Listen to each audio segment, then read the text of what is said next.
गजा में एक बार फिर से भीषण हवाई हमले हुए हैं। महिलाओं बच्चों समेत 10 लोगों की मौत हो चुकी है और सीजफायर के बीच भी हिंसा जारी है। नमस्कार, बहुत स्वागत है आपका। मैं हूं आपके साथ ऋतु सिंह। पश्चिम एशिया में इस समय वार्ता और संघर्ष दोनों एक साथ चल रहे हैं। गाजा से लेकर लेबनान तक लगातार हवाई हमलों, जवाबी कार्रवाई और संघर्ष विराम के बावजूद हो रही मौत ने हालात को और गंभीर बना दिया है। भारत में ईरान के राजदूत डॉक्टर मोहम्मद फथाली ने कठिन समय में भारतीय जनता द्वारा दिखाई गई संवेदनशीलता और समर्थन के लिए आभार भी जताया। उन्होंने कहा कि जब ईरान अपने दो प्रमुख नेताओं को खोने के गहरे दुख से गुजर रहा था, तब भारत के लोगों ने उनके साथ एकजुटता दिखाई और हर स्तर पर सहानुभूति भी जताई। डॉक्टर फथाली ने कहा कि संकट की इस घड़ी में भारत के नागरिक उनके साथ कंधे से कंधा मिलाकर खड़े रहे। लोगों ने शोक संवेदनाएं व्यक्त की और ईरानी जनता के दुख में सहभागी बने। उन्होंने कहा कि यह समर्थन केवल औपचारिक नहीं था, बल्कि भारतीय समाज की मानवीय संवेदनाओं और मित्रता का प्रतीक भी था। तो ईरानी राजदूत ने भारत के सभी नागरिकों का धन्यवाद करते हुए कहा कि धर्म, समुदाय या पृष्ठभूमि से ऊपर उठकर लोगों ने जिस तरह एकजुटता दिखाई, वो दोनों देशों के बीच गहरे संबंध को दिखाता है। उन्होंने कहा कि ईरान इस आत्मीय सहयोग और सद्भावना को हमेशा याद रखेगा। सीज फायर के बावजूद संघर्ष अभी भी जारी है। गाजा स्वास्थ्य मंत्रालय के मुताबिक सीज फायर लागू होने के बाद भी अब तक 936 लोगों की मौत हो चुकी है। मंत्रालय को संयुक्त राष्ट्र और स्वतंत्र विशेषज्ञों द्वारा विश्वसनीय माना जाता है। हालांकि ये नागरिकों और लड़ाकों का अलग अलग आंकड़ा जारी नहीं करता। इजरायल का कहना है कि हमले उन घटनाओं के जवाब में किए जाते हैं जिनमें समझौते का उल्लंघन या सुरक्षा खतरा शामिल होता है। इधर इजरायल की सेना ने दावा किया कि उत्तरी गाजा में हुए हमलों में हमास के 4 लड़ाकों को मार गिराया गया है। सेना के मुताबिक ये लोग हमास नेतृत्व की सुरक्षा और खुफिया जानकारी से जुड़े थे। सेना ने यह भी कहा कि हमलों से पहले नागरिकों को नुकसान से बचाने के लिए सटीक हथियार और निगरानी का उपयोग किया गया।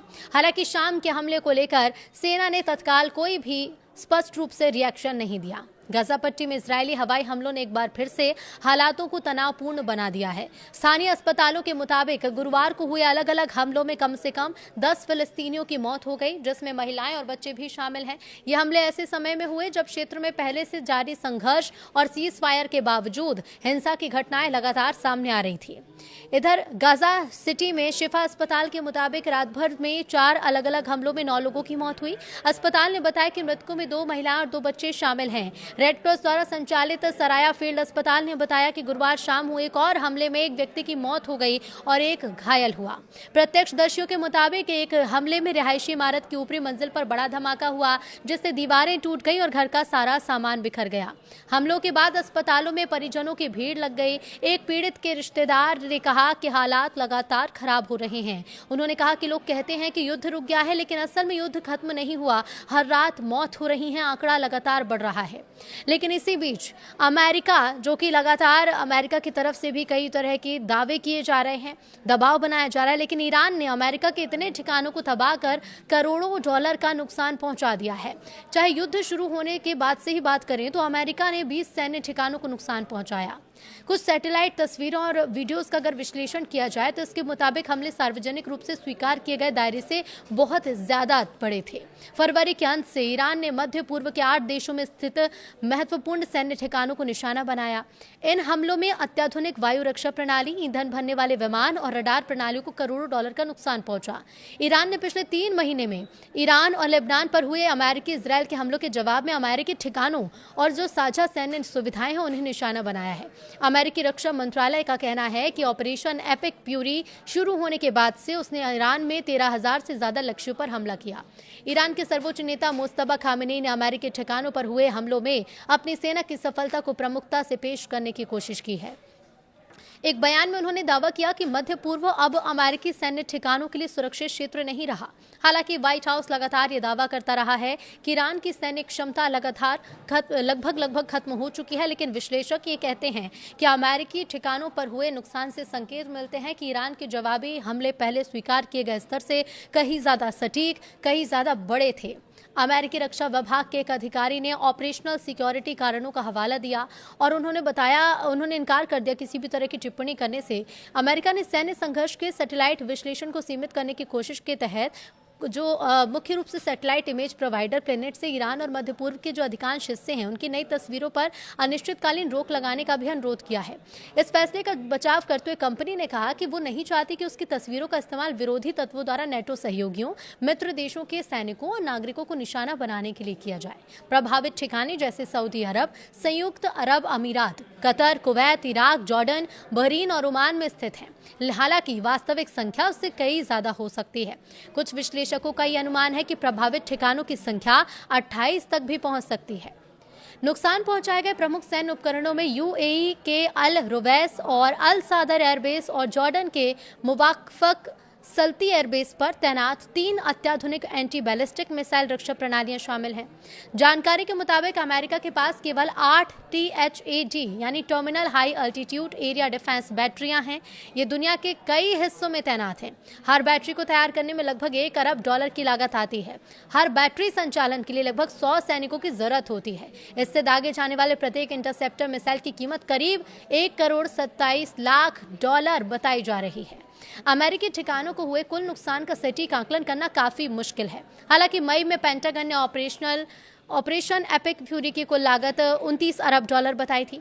माना यह जा रहा है कि इस राशि का बड़ा हिस्सा संघर्ष में क्षतिग्रस्त या नष्ट हुए उपकरणों की मरम्मत और उन्हें हटाने पर ही खर्च होगा। डेमोक्रेट नेताओं का यह कहना है कि अनुमान वास्तविक लागत से भी कम है।